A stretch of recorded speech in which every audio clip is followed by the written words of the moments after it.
सोनपुर नाम का एक गांव था जिसमें रघु नाम का एक व्यक्ति अपनी पत्नी गीता और बच्चे मोहन के साथ रहता था।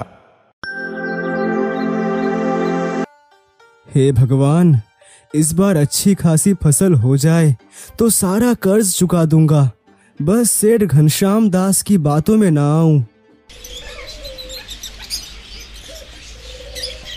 घनश्याम दास सेठ अपने नौकर के साथ पैसे गिन रहा था और बोल रहा था, सारे किसान मेरे कर्ज में डूबे हैं। अब इस बार फसल आते ही मैं उनकी जमीन भी अपने नाम कर लूंगा, खासकर रघु की। मगर सेठ जी, रघु तो बहुत ही ईमानदार है। वो कर्ज चुकाने की पूरी कोशिश करेगा। चाहे जितना ईमानदार हो, मेरे जाल से नहीं बच पाएगा। इस बार मैं उससे कुछ और लिखवा लूंगा। गांव के चौपल पर मुखिया वंशी और गांव वाले बातें कर रहे थे। तभी वहां पर रघु आता है। रघु, फसल कैसी हो रही है? इस बार अच्छी उम्मीद है, लेकिन कर्ज से मुक्त होना मुश्किल लग रहा है। सेठ बहुत ही सख्त आदमी है। सच कह रहे हो, उसने हम सब की जमीन हड़पने की चाल चल रखी है। लेकिन मैं हार नहीं मानूंगा। सेठ रघु को अपने घर बुलाता है। रघु, तुम पर अभी भी मेरा कर्ज बाकी है। मैं चाहता हूँ कि इस बार तुम अपनी फसल की आधी हिस्सेदारी मुझे दे दो।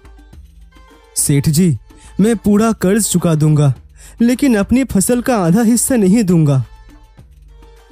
तो ठीक है, तुम्हारी जमीन भी मेरी हो जाएगी। जमीन मेरी है और रहेगी भी।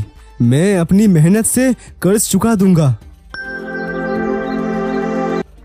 रघु गांव वाले से मदद मांगता है और सब मिलकर एक योजना बनाते हैं। सेठ की चाल को नाकाम करना होगा।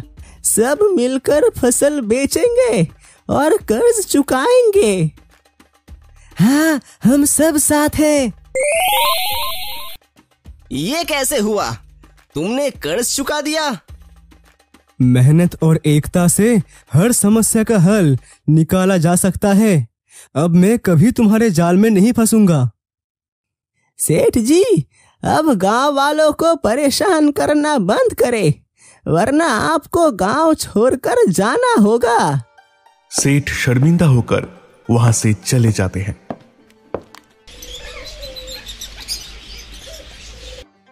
ये हमारी मेहनत और एकता की जीत है। अब कोई हमें धोखा नहीं दे सकता। हाँ, मेहनत का फल हमेशा मीठा होता है।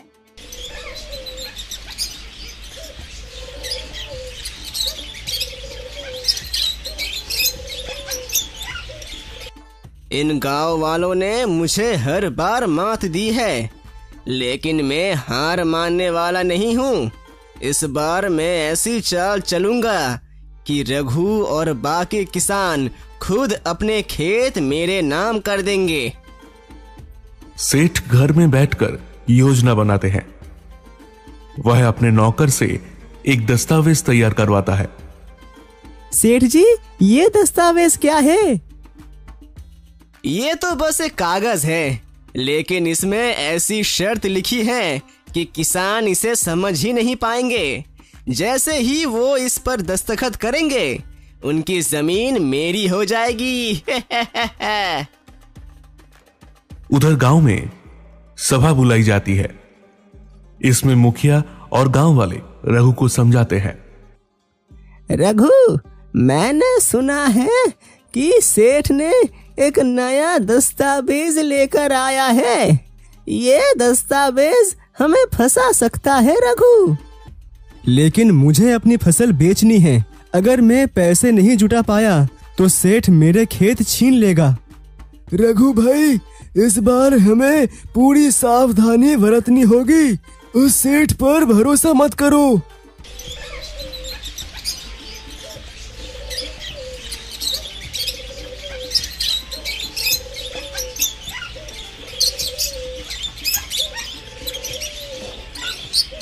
सेठ रघु के घर आता है। रघु और गांव वाले हैरान हो जाते हैं। अरे रघु, तुम मुझे गलत समझते हो। मैं तो बस तुम्हारी मदद करना चाहता हूँ। ये दस्तावेज साइन कर दो और तुम मुझे फसल का बस 10% हिस्सा दे दो, बाकी सब तुम्हारा ही रहेगा। सेठ जी, ये दस्तावेज मैं बिना पढ़े साइन नहीं करूंगा। रघु, ये दस्तावेज तुम्हारे खिलाफ है, इसे साइन मत करो।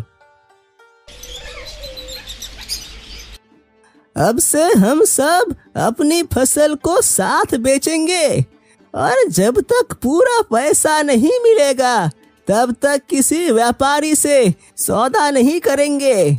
हम सब रघु के साथ हैं। सेठ का लालच अब नहीं चलेगा। इस बार हमें अपनी मेहनत का पूरा फल मिलेगा। जब गांव वाले फसल मंडी में ले जाते हैं, सेठ वहां भी अपना जाल बिछाने की कोशिश करता है। सुनो, मैं तुम्हारी पूरी फसल खरीद लूंगा, लेकिन कीमत कम होगी। सेठ जी, ये फसल अब सिर्फ ऊंचे दाम पर बिकेंगे। अगर आप खरीदना चाहते हैं तो हमें हमारा पूरा हक देना होगा। सेठ गुस्से से वहां से चला जाता है। गांव वाले मंडी में फसल ऊंची दाम पर बेचते हैं। रघु अपना सारा कर्ज चुका देता है। आज पहली बार मेरी मेहनत का फल मुझे पूरा मिला। ये सब गांव वालों की एकता की वजह से हुआ है। अब हमें किसी सेठ या साहूकार से डरने की जरूरत नहीं।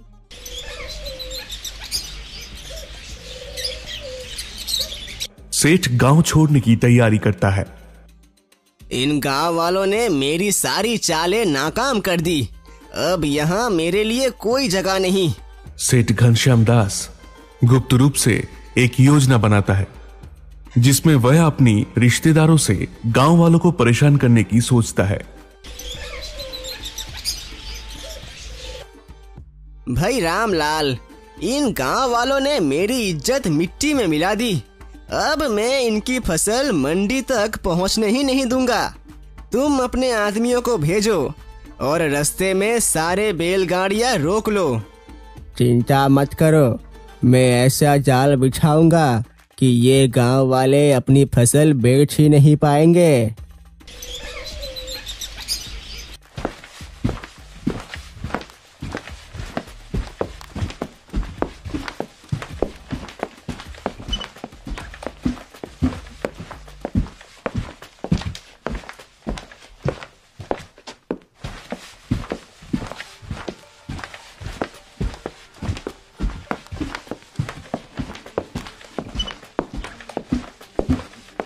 अरे ये लोग कौन है? हमें क्यों रोक रहे हैं? तुम्हें मंडी जाने की इजाजत नहीं है। जो भी अपनी फसल ले जाना चाहता है उसे हमें आधी फसल देनी होगी। ये हमारी मेहनत की कमाई है। हम किसी को एक दाना भी नहीं देंगे। गांव वाले परेशान होकर चौपाल पर इकट्ठा होते हैं। ये रामलाल जरूर सेठ के कहने पर ये सब कर रहा होगा, लेकिन हमें हार नहीं माननी चाहिए।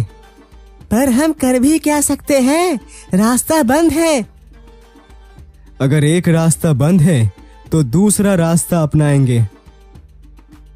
हाँ, हमें रात की समय जंगल के पुराने रास्ते से जाना होगा। वहाँ कोई हमें रोक नहीं पाएगा।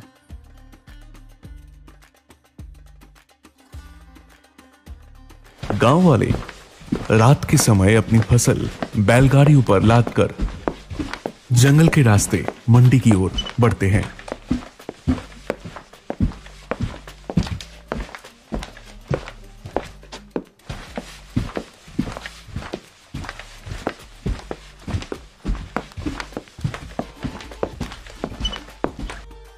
गांव वाले फसल को मंडी में बेच देते हैं।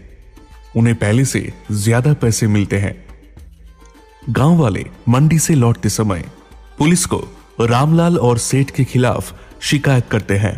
पुलिस उन्हें गिरफ्तार करने आती है।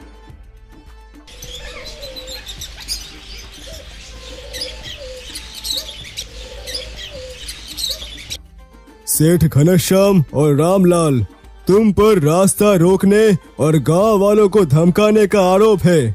तुम्हें गिरफ्तार किया जाता है। अरे ये सब मेरी नहीं, वो रामलाल की योजना थी। अरे नहीं नहीं, ये सेठ की चाल थी।